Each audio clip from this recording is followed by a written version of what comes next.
Welcome to the Love Lab Podcast, a safe place to get real about sex. Whether you're a man, woman, single, or couple, this is the show for you. We are your hosts, Kevin Anthony and Céline Remy, and we are here to guide you to go from good to amazing in the bedroom and beyond.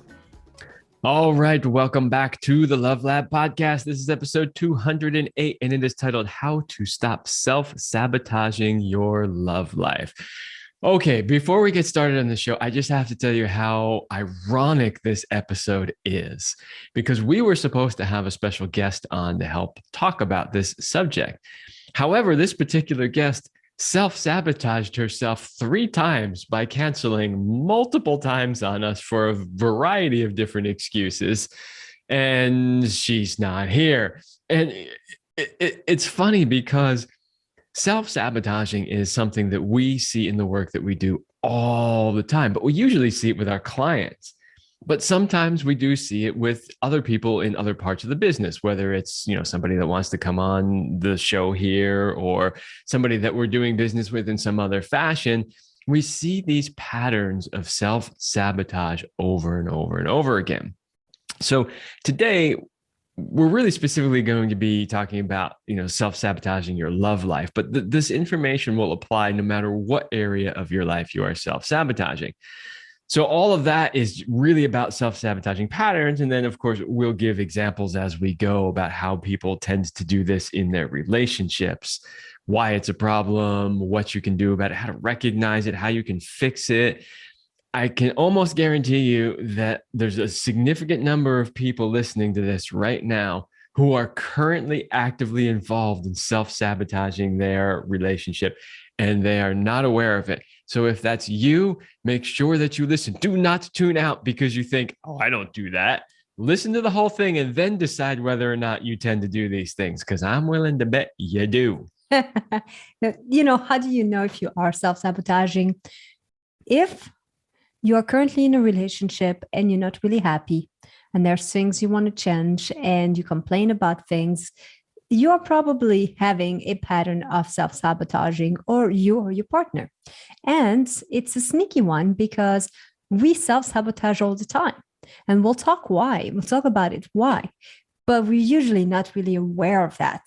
That's the tricky part. Oh, the awareness thing. I can't even tell you how many people we've sat there and go, wow, that is some massive self-sabotage.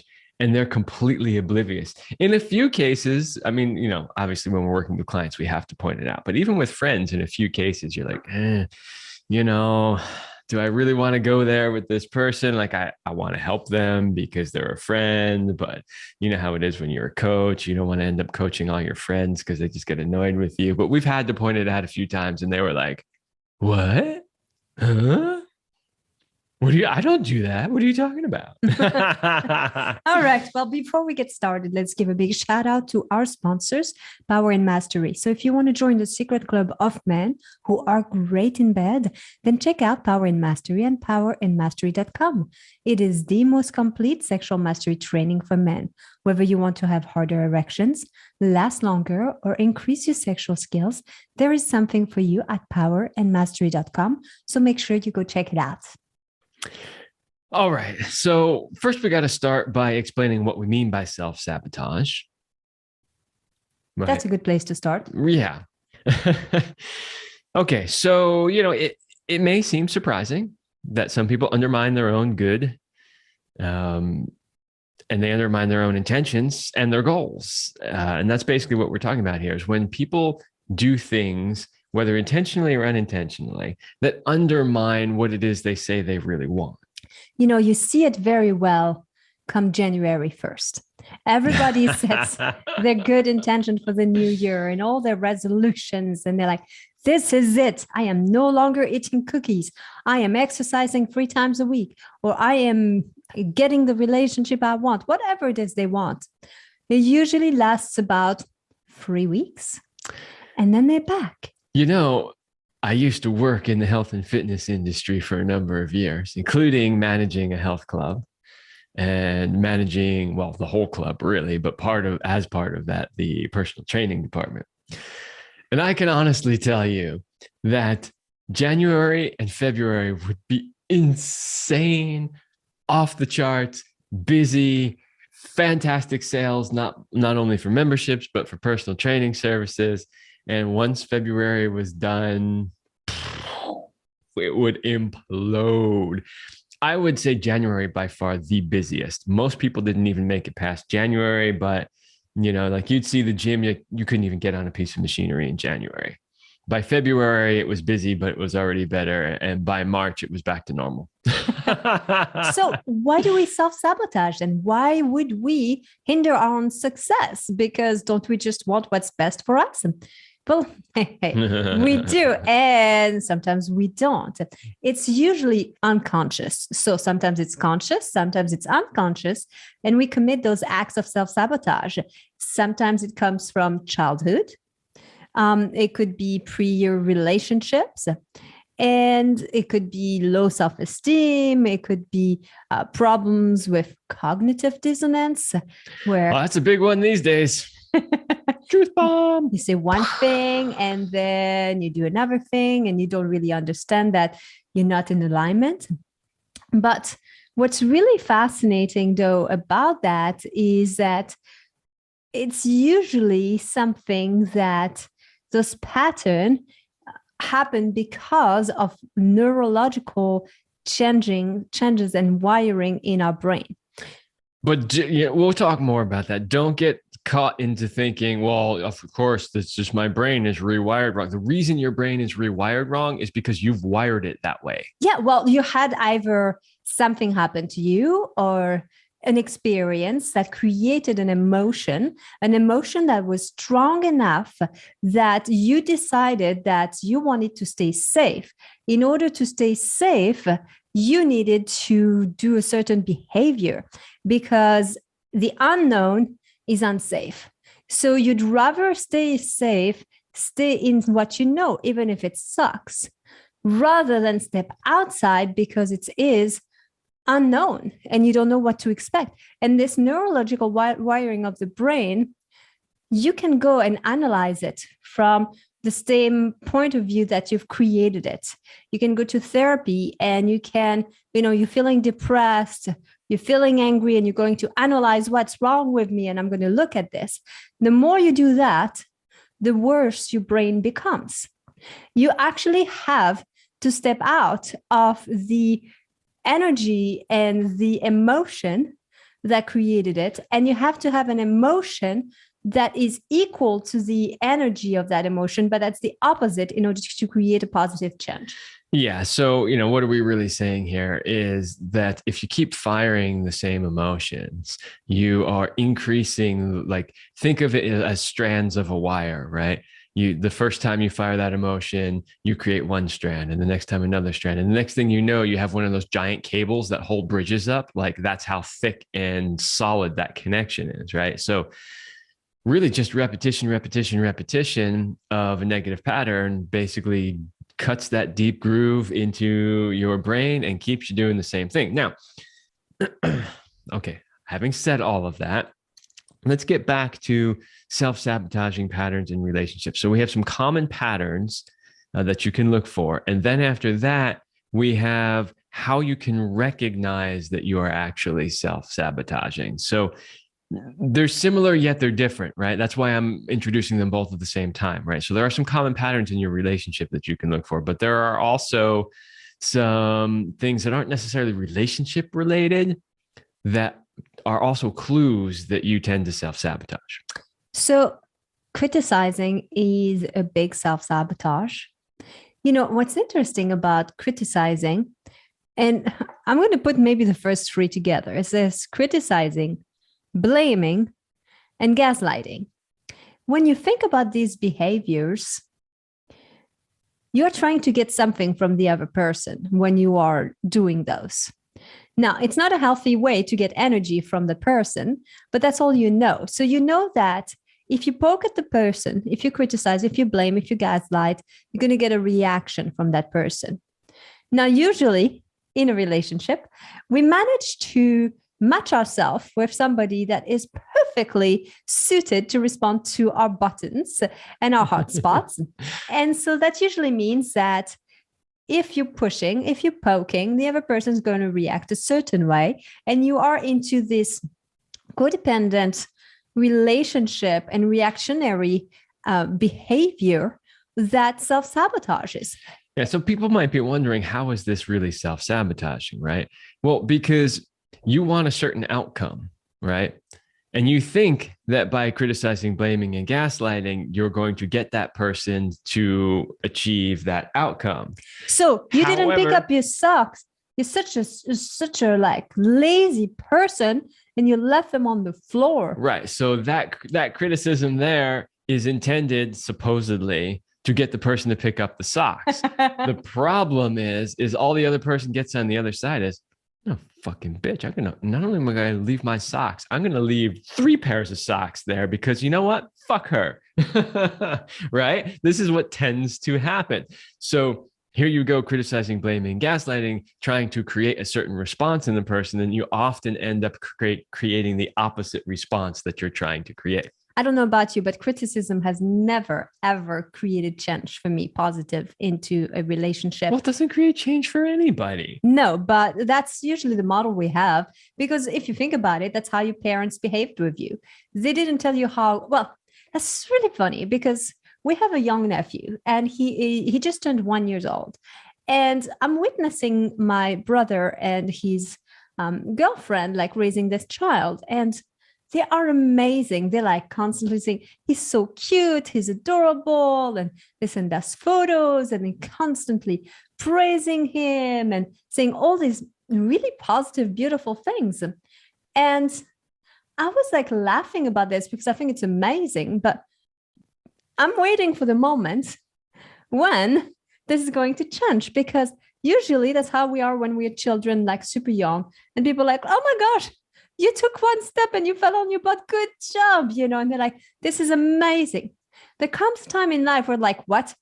You only took one step. You didn't even try for 2 steps. I can't believe I didn't raise you better. Right. So there is an old school way of teaching that is based on criticism, which is you just pick out all the things that the student is doing wrong over and over and over again. And that's supposed to motivate them to do it right. You really see this in traditional martial arts. I like to talk about things that I have experience in, right? And I trained under traditional martial arts for many years. And this is the way that they traditionally teach. You could train for 5 years. And the only way you ever knew that you did something right was they just didn't say anything at all. Right. So you get constantly, no, wrong, no, that's wrong. No, do it this way, wrong. Right. And then one day you do it and they just don't say anything. And you're like, yes, I think I did it right. I don't know. They didn't tell me. But so it's an old school way of doing things, which is focusing on the criticism. Of course, we've done research on this and we found that people are far more motivated by positivity than they are by negativity. Shocking. You mean if you tell a student he did something right and he did a good job, he'll be more motivated to reproduce it than if you constantly criticize him. Same with your partner, same with your child. Exact thing with your partner. Mm-hmm. Other behaviors are over talking. One of my biggest pet peeves, over talking, not just in relationships, but in business meetings too. I'm on the board of 2 nonprofits, totally volunteer, by the way. And there's one of them where they constantly talk over each other. It is the most frustrating thing. You have 15 people on a board and they're constantly talking over each other. You want to strangle them. At one point I said, look, I'm going to get a talking stick and you don't open your damn mouth unless you're holding that stick. Man, that one is rough. Let's talk about ghosting. Ghosting is really kind of the silent treatment, especially in a relationship, because that's how I see ghosting. Yeah. Yes. When you're physically proximate to somebody, ghosting is considered the silent treatment. When you're distant, it's called I'm ignoring your text messages. Another one is infidelity. That's a huge self-sabotage one, because you know that going in, you know that this is not the right thing to do. Well, the problem with this one is that something's not right in your relationship. Yes. But rather than try to fix it, you just go into the infidelity part, which one not only doesn't fix the problem, but if anybody starts to get a clue that there has been infidelity, you're going to make that problem 100 times worse, right? So that's majorly self-sabotaging. Another one is if you experience addictive, compulsive behaviors in a relationship that can show up with porn, that can show up with a certain type of sex or fantasies. It could show up with, it could show up with food and gambling and things like that. But really in the relationship, the way I've seen it with couples that we've worked with is usually around the realm of particular fantasies, behavior, or porn. Yeah. The porn is a tough one because, oh yeah, I'm going to use porn to get in the mood or, to spice things up. But compulsive and excessive use of the porn actually starts to create problems because then suddenly real life is not as exciting as the porn. Then guys start having trouble getting aroused, and they start having trouble maintaining erections. They will often masturbate very quickly to porn, which will then lead them to be premature ejaculators. All of those things will then negatively affect the relationship. And so you can see how that can be a self-sabotage. And what's interesting too is that there's been many studies and different people talk about how when you do consume porn regularly, it can change a bit your brain and your dopamine receptors. And that, again, self-sabotage we've been talking about has something to do with your neurological wiring. So anything that is starting to change your neurochemistry, how you behave, the hormones, the neurotransmitters, and all of these good things. Yeah. So in this case, it's changing them in a negative way. And that's the problem with pretty much all of these patterns that we're talking about. And let's talk about the few other ones that you could patterns, have in your relationship. Codependency is a big one. Jealousy, projected jealousy is huge too, which stems from insecurity, low self-esteem, and then withholding sex and touch. And this is huge for relationship because if you are in a monogamous relationship that you've committed that you are only going to be with one another, and then you are taking away something from your partner that they cannot get anywhere else, that is not going to work well in the long run. Yeah. So all of these things that we've talked about are patterns that we tend to see with couples that create the opposite outcome of what they want. Because every couple will tell you, I want more connection, more love, more sex, just a better relationship all around. And yet you watch them do these patterns over and over again. And every one of these patterns creates the opposite thing that they say they're trying to get. And so that's why it's important to know what some of these patterns, and these, by the way, are not the only patterns. There are more. These were just the ones that came to the top of our head as we were sitting here thinking about common patterns that we see when we work with clients. And I want to point out that if you think the solution is just to change partner, you're wrong, because wherever you go, there you are. The behavior is the same. So unless you change yourself, your behavior, your self-esteem, and all of these things, which we'll talk in just a few minutes, then nothing else is going to change. It's just going to recreate the same thing. Yeah. And what's so, I don't know, I guess I want to say hysterical about this is when you do coaching, right? And you're working with somebody and you start to hear what's going on in their relationship. Once you start to get a sense that this might be a pattern that they're repeating, then you start to dig a little deeper, and then you start asking questions about past relationships. And then more details come out and more details come out. And what is absolutely hysterical sometimes is like, you see it almost instantly, you know what's happening. And then you ask them these questions and they're like, oh, yeah, I didn't even realize that I did the same thing in that one too. But it's just so funny that people don't recognize it. It's that whole, wherever you are, there you go. In other words, if this is a pattern that you are doing in your relationship, you likely did that same pattern in previous relationships. However, almost nobody ever says, yeah, I know it's a pattern. I did it in my last relationship. Like nobody says that, right? They all go, Oh, well, now that you point it out to me, I see it. And that's when things can start to change. But before we go into how to start changing this, let's just look at recognizing if you are self sabotaging. So we gave you some behaviors earlier, but here they're more like things, then they're more subtle because, you may not be self sabotaging in your relationship, but maybe you're self sabotaging in your relationship with money. Maybe you're self sabotaging in your work. It's all about relationship. It's a relationship with work, with money, with your partner. But there might be areas where you do it better than others. Yeah. So this list, it's funny. I sat down to write this list and I was like, oh, this is going to be easy. Like, we see so many of these. And then, like, I thought of a couple of them and then I was like, I just started drawing a blank. I'm like, why am I not remembering these? So then I did a little research. And as soon as I saw like everything that's on this list, it was just like, oh my God, like all these examples of people I know just started flooding into my head. Like, oh my God, yeah, remember so and so? He was doing that. And remember her? She does this one on a regular. And it was just like, oh my God. Yeah. So these are huge and they are absolutely real. I have seen them so many times. Number one, self doubt that repeatedly gets in the way. I think the self doubt usually comes from the not being good enough, not believing in yourself. And so that's definitely a pattern of self-sabotage. Yeah. So how does self-doubt get in there? Well, self-doubt gets in there when somebody says like, we'll just take something outside of relationship, but actually, you know what? Let's take something inside of relationship. You start communicating with somebody on online dating and you're really excited about it. And then you start going, well, she couldn't like a guy like me. I was looking through her photos and all her guys are more buff than I am or younger than I am, or you know what? I'm not even going to message her back.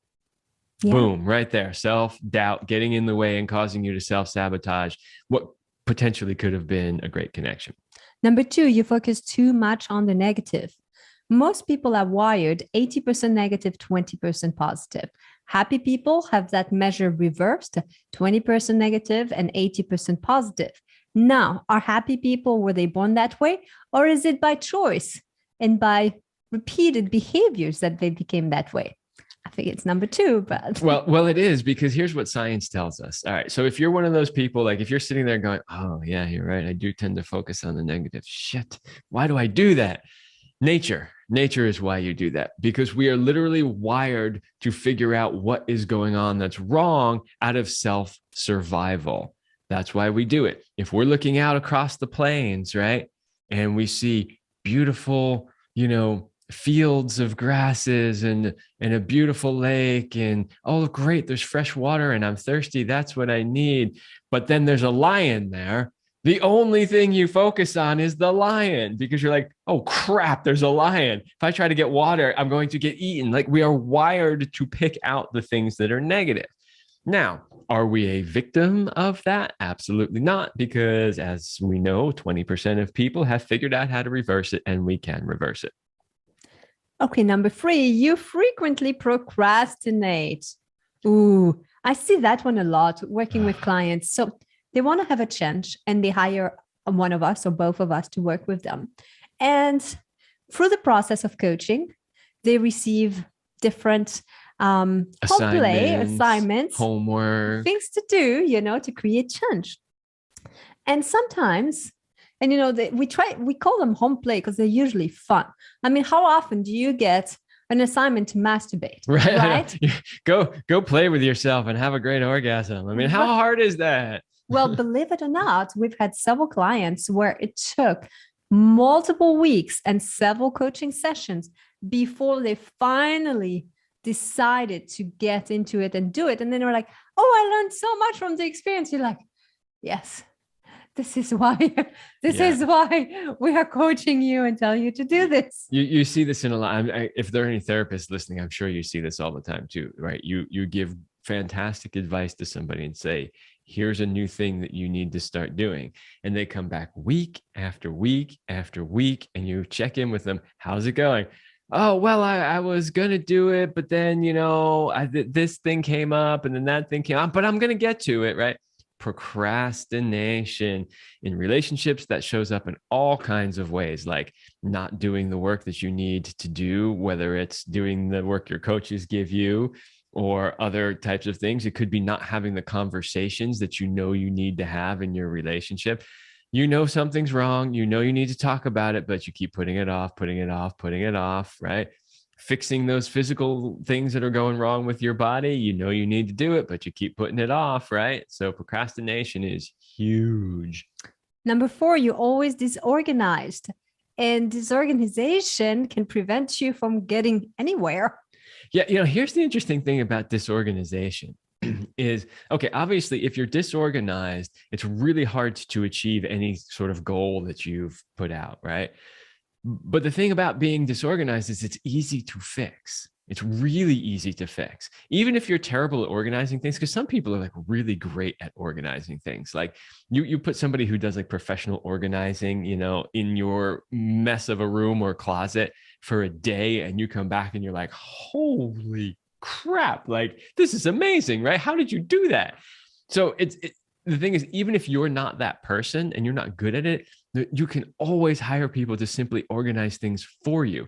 If you've ever run a business on your own, you know how important systems are. You have to have systems in place. You cannot run a successful business without having systems. Like, here's how we do things, A, B, C, D, rather than trying to recreate the wheel every time you have to do the same task. You never get anywhere, right? So what's interesting is that people often use being disorganized as an excuse for why they're not getting the things done in their relationship or in their life that they need to get done. Because, wow, I was going to do that, but then I couldn't find the thing, and then the whatever. This is the easiest one probably of all of these. If you don't know how to get organized, just hire somebody to help you organize your life. Or go on YouTube and watch the shows if you can't afford to hire somebody. Right? There's lots of inspiration. I love those shows. Number 5, you think you are a fraud. Ooh. Yeah, this one is it's similar to the self-doubt thing, but it just shows up a little bit differently. You'll often see people like, I can't keep this up in relationship. I'm not really that person I pretended to be. And you just find ways to bow out and not show up the way you should be showing up. Obviously, if you went out there and you really represented yourself as somebody other than who you are, then maybe you are a fraud. But other than that, if you didn't do that, then most likely you're just a human being. Yeah, and it's just self-doubt creeping in again. Yeah. Oh, this one is really huge. Number 6, you're always making excuses.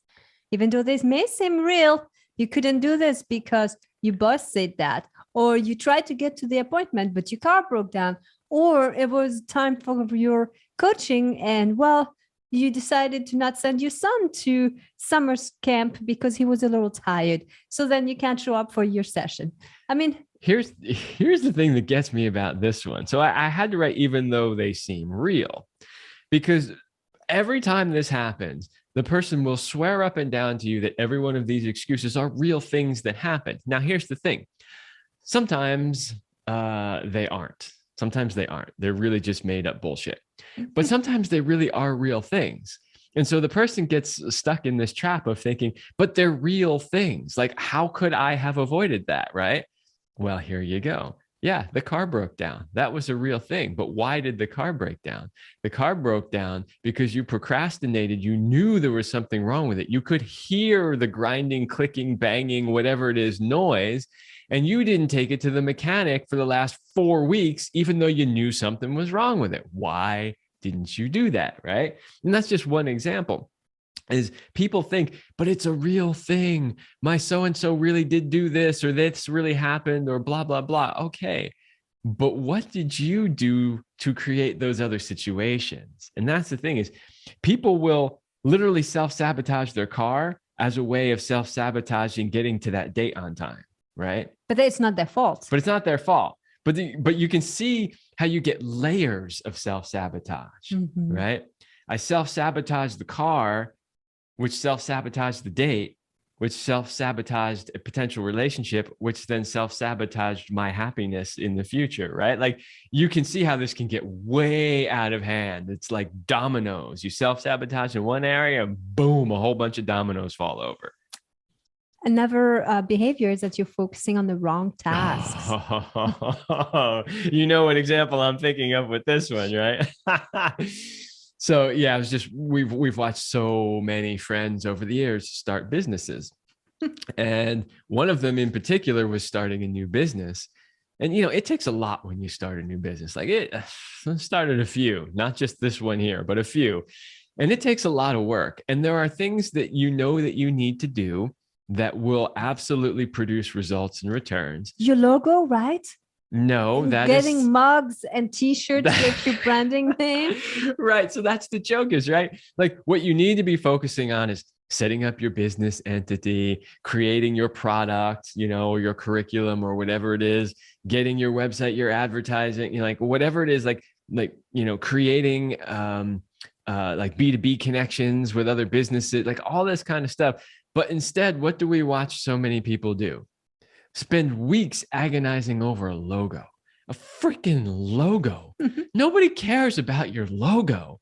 Like your logo only matters when you finally reach like Coca-Cola company status, right? Like otherwise, when you're a small business, nobody gives a shit about your logo, right? Well, have one, sure. Pay somebody $20 to create you a decent one and go and forget about it, And it's the same in relationship, are you focusing on the dishes in the sink? Are you focusing on who didn't or who is mowing the lawn? I mean, so many things. Or are you focusing on the things that bring you closer together? Exactly. You're focusing on the wrong tasks a lot of times. But why are you doing that? Because you're avoiding the right tasks, because all those other things that I named in business or in your relationship are hard. They're hard and they take a lot of work, and you'd rather sit there and dick around with pictures and mugs, right? Because it's easy and it's fun and you're avoiding doing the real work. Okay. Another behavior is that you intentionally create conflicts. I don't think this one needs that much explanation. We've already talked about that. A big one is number 9 is comparing yourself to others. And that's huge. Like Kevin mentioned, if you are online and you're comparing to other people that are on the photos that you're not good enough, or you're constantly looking at other people around, how they're doing their relationship, and you're not looking for inspiration, but you're looking for like ways to beat yourself up. And that's not going to help you. The thing is, there's always you've probably heard this before, right? But there's always going to be somebody smarter than you, better looking than you, faster than you, stronger than you, taller than you, whatever. Like there's always people that are somehow better than you in some way, right? And so the trap that people get into is they start comparing themselves to others. And when you do that, you can always find somebody better, which means you are always somehow not good enough. Yeah, that's a tough one. Yeah. Number 10, you are questioning if this is the right thing for you. This is huge in relationship, and we've seen it so many times. People are not fully in, and they have one foot in, one foot out, and they're still looking, even though they're saying they're in and they're committed. And at the same time, they're still questioning, is this the right thing? Should I do it this way? Or then they're in perpetual questioning, and they never move forward because they're still wondering, I'm not getting the clear answer. I don't know, should I be doing this or should I be doing that? Should I buy this car? Should I do this computer? Should I do that? Yeah, you see this all the time. It's like somebody starts, I'm going to use the business thing again. Somebody starts building a business. They spend months working on it. And then they're like, I'm not sure if this is really what I want to be doing. And then they switch. Now, look, you might, after putting in a bunch of work, realize this isn't the business for you. That's totally valid and acceptable. And then you move on. The problem is when you start to see that somebody's done this 2, 3, 4, 5 times, you start going, okay, look, this has nothing to do with what you're choosing. You're just sabotaging yourself over and over again because you don't really want to be successful in business for whatever reason. You feel that you're not worthy of it, or, you're afraid of doing the work, or whatever it is. And we all have that to some degrees, by the way. I mean, not many people, unless they've done the work, have overcome that. So don't beat yourself up. And last but not least is perfectionism. This is a sneaky one. We have seen this one a lot too. And perfectionists never realize they're self-sabotaging. They always think, no, I'm almost there. I'm really going to do this. I just have to make it a little bit better before I release it, before I build it, before I put it out there, before I, approach her, or before we get married, or, whatever it is. You're constantly trying to make things perfect. There is nothing perfect, literally nothing perfect in this world. Nature is actually not perfect. I mean, if you look at the Fibonacci sequence and you compare that to the golden mean is perfect. The Fibonacci sequence is an approximation of perfect. Well, which one does nature use? The approximation of perfect. You can see so many representations in nature of things that are almost the exact proportions to the golden mean, but never quite exact. Nothing is perfect. If you wait for something to be perfect before you act, you will never act. Whew. All right. I can't wait to talk about what can you do now to stop sabotaging and the first steps to get started. But before we do that, we have a special invite for you. If you are a committed couple who is stuck in a rut and just going through the daily motions instead of connecting the way you used to, and you're tired of stale, mechanical sex that lacks spontaneity and fun, and you don't want to live a life of average, then Kevin and I would like to invite you to join our highly sexed Power Couple Platinum program. If you give us 90 days, we will help you bring the passion back between the sheets and be synced up sexually so that you can thrive with more purpose and passion in life. So go to celineremy.com/passion to learn more about this program. So what can you do to stop self-sabotaging?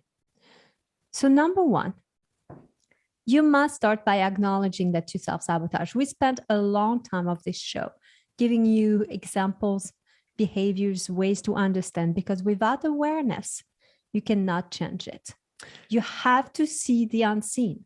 Yeah, and this is the number one problem that we see is that the overwhelming majority of people that are self-sabotaging, I would say 99% of them are completely unaware they're doing it.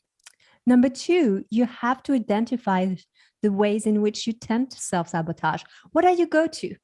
And really also what's behind this. So for me, the biggest thing that I've been working on is I'm not good enough. It's that belief. And so as I've been going through life and looking at things, sometimes it may look like I'm upset about something in particular on the outside. But once I go dig deeper and I go like, but why is this really bothering me? So we can go back to the socks. Why is it really bothering me that these socks are laying there on the floor, not be put away? Well, because it shows the person doesn't care, you know? And then, okay. This is about my mountain biking socks, isn't it? There are 2 pairs just before I did the laundry. I leave them in the garage by the washer because they're way too dirty to actually put in the hamper. But the bottom line is, you know, you can go down. Why is this bothering me? Like asking the question, why, and go at least 3 times deep to start to get to the real answer. Because first we stay too much on the mental. Yeah. So no, you know, that's actually step number 5, but we'll get there. So just to reiterate, step number 2 is we gave you a bunch of possible patterns. And so try to identify which one or several of those patterns that you do, which then leads to step number 3, which is to employ strategies such as maybe an accountability partner to prevent you from self-sabotaging. So once you know what those patterns are that you tend to do, put systems in place to help you stop doing them or prevent them from happening. And maybe just, you know, pick 1 or 2. Don't go for 15 because it's going to be overwhelming and you start with one. Start with your biggest one, the one that shows up most often. Yes. You can ask friends to call out, you know, to call you out when they witness you doing it, or you can ask your partner, you know, but maybe you could also have a loving way to mention that, because usually being called out on your pattern is triggering. Yeah, that's why it says ask a friend, a coach, a therapist, you know, whoever you're working with. Or just whoever you're close with, somebody who can be really honest with you. Like, I'm coaching a client right now who was on a trip with a good friend of his, and they were in the car driving back from this trip, and my client was saying something, and his friend just looked at him and said, "Why do you always do that?" He just called him right out on his pattern that he had been doing over and over again, and being negative. Yeah. So that in that particular case, my client was saying a bunch of sort of negative things about himself in regards to the trip without seeing just how positive the trip actually was. And so his friend called him out on it. My response to that was, that's a great friend. That's a good friend. That's a friend that you need to have in your life. Somebody who can be really raw and honest with you and say, hey, knock it off. You're doing a pattern here that's self-defeating or self-sabotaging. Yeah. So then that leads us to 5, which is to find the underlying reason why you keep doing it. And I mean, I kind of linked it with 2 because it's a process that you usually do moment to moment. But that asking the why and seeking and going deeper and deeper will get to the root cause. I want to share a few things that have helped me and have helped some of our clients to shift. Because remember at the beginning of the show, I was talking about how you can't change from the same state of mind that created the self-sabotage. So you got to be able to bypass your unconscious and go into your subconscious to rewire things. Not everybody, it's not easy. So you can work with somebody, you can work with a coach, you can work with a hypnotherapist, with somebody who can help you get there. But there are steps you can do. You can meditate to rewire your brain. Find a technique that works for you, because when you meditate, you basically learn to let go. You learn to open up, you learn to surrender, you learn to recreate new neural connection, new wires, and that can help you to just show up differently, little by little. Just because you sat once for 20 minutes is not going to be enough, okay? You got to give it time. It takes anywhere from 6 weeks, 100 days for things to shift, you know? So most people say 3 weeks, but it's not enough. You got to commit to more. Okay. Yeah. So the meditation can obviously rewire your brain, but if you're trying to find the underlying reason, sometimes those reasons don't make themselves apparent until you've really done deep work, and the meditation can actually help you figure out what those underlying reasons are. Another practice is to practice daily gratitude. Remember, we talked about how the wiring in the brain, how people are 80% negative, 20% positive. By doing daily gratitude, you start to shift that balance. You start to look at, what am I grateful for? What can I be appreciating for? And that changes your outlook on life. And it's interesting because if gratitude is difficult, the simple act of looking for things that you're grateful for is going to already start to rewire and change your brain, independently of whether or not you come up with something. But the fact that you are searching and looking for it and trying to make those connections is shifting things in your brain. So it's worth doing, even if it's hard.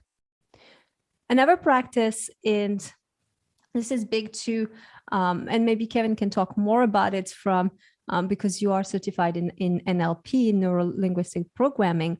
This is something that I thought I invented. And then I discovered that it existed already out there, but is to start to role play, and to role play from the different characters of the story and to see all of the different elements. So if you are having a hard time forgiving something, it could be yourself, forgiving somebody, a parent who did a really nasty behavior.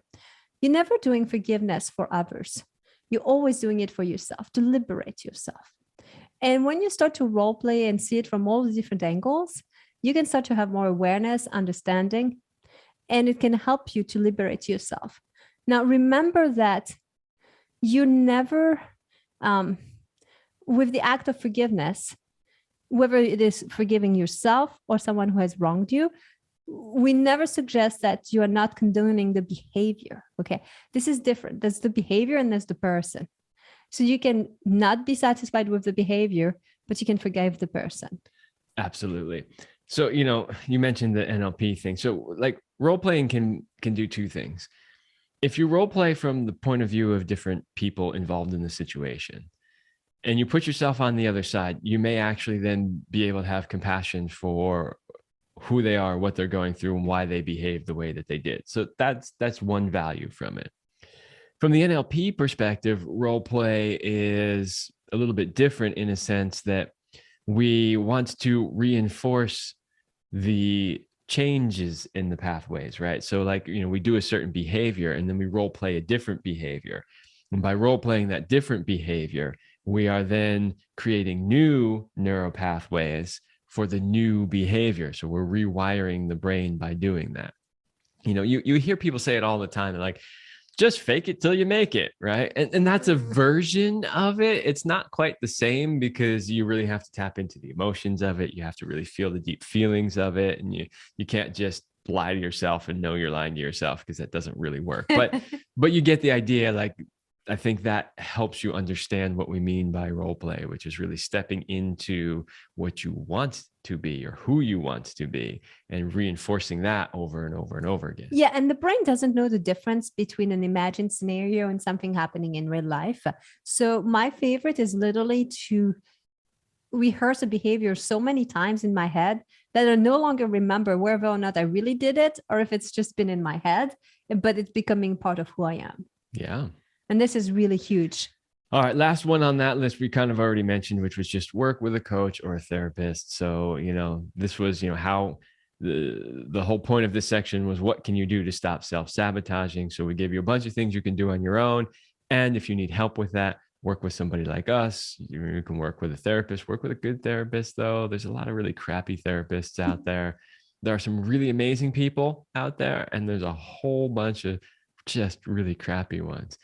It's like George Carlin once said about kids. Kids are like any other segment of the population. A few winners and a whole lot of losers. That's true. It's like you've heard, what do you call the doctor who graduated last in his class? A doctor. Doctor, right? There's good ones and bad ones. So find yourself a good one. There is one trap to avoid, and we're just going to address that as we are winding down today's show, is how do you avoid the trap of guilt and shame once you've discovered that you're self-sabotaging? And this is a really big step that you need to be able to take. And in short, it's a word called self-forgiveness. But we're going to give you a little more than that. It's technically 2 words, hyphenated, but well, yes. Fine. Yeah. So self-forgiveness, really, and so we actually have a 4-step process for doing that. And the first one is accepting responsibility. So really, the first step to self-forgiveness is you have to take responsibility for whatever it is that you have done, whatever pattern you've been doing over and over again. Sounds simple, right? Oh, man, this is so hard for most people to do. They do not want to own their shit. They will come up with every excuse in the book, blame it on every person they've ever met, or sometimes they even blame it on people that they haven't met. Well, it's because the president said whatever, or the Supreme Court did whatever. That's why I'm doing this. No, you're doing that because you did it. You did it. Take responsibility for it. So you just have to accept responsibility. And that's number 1. Number 2, you got to express any remorse. Give yourself permission to process. Sometimes it's not possible to go back in time and talk to a person who might be dead or not be around anymore. You don't need to have them around. You can write a letter and burn it. You can do this energetically with the intention. I do that a lot more because most of the time, this process is really all about you. The other person doesn't really need it. Sometimes it can help and it could repair a relationship. And we'll talk about this in step 3. But most of the time, it's really just to liberate yourself. So, a simple, I'm sorry. There's a practice called Ho'oponopono, and it's a Hawaiian prayer. I'm sorry. Please forgive me. Thank you. I love you. You repeat that. There's a song to it. There's plenty of people teaching that, but it's a beautiful prayer to help you just let go. Yeah. So you accept responsibility. You express your remorse for the situation. You understand that it was wrong or that you could have done better or whatever it is. Number 3 is repair damage and rebuild trust. So once you've done the first 2 things, then you just got to go out there and fix it as best you can. Not everything can be fixed. Not everything will be mended perfectly the way it was before, but you do the best you can. And number 4, you focus on renewal. Look at how this mistake has made you a better person. There is a point. You learn from it. Exactly. There is a point in life where you have to move on. You can no longer keep beating yourself up for a mistake you've done 25 years ago. this is part of what self-forgiveness is all about, is being like, I did the best I could with the tools I had. But at this point, now I'm choosing to live life fully. And this is a way of celebrating who you are and not keeping yourself trapped in self-sabotaging. Yeah. So there you go. That is our show on I can't even believe it's taken us this long to do a show on this, because this is something we have been witnessing for years in our work. And it's a huge pet peeve of mine. I can't even believe we haven't done this before. I want to thank the person who self-sabotaged themselves right out of this show for bringing this to our attention and getting us to actually do a show on it. But there you go. That is how to recognize if you're self-sabotaging, how to break those patterns, how to create new patterns, how to avoid the trap of guilt, which really comes back to self-forgiveness. So there you go, everybody. Really think about this and get honest with yourself, because you will most likely find some area in your life where you're doing one of these things to some extent. And that's okay. Have self-forgiveness, but fix it and move on. I'm very big on writing things down. So grab a pen, paper, and dig deep. All right, everybody. That's all the time we have for this episode, and we will see you next week.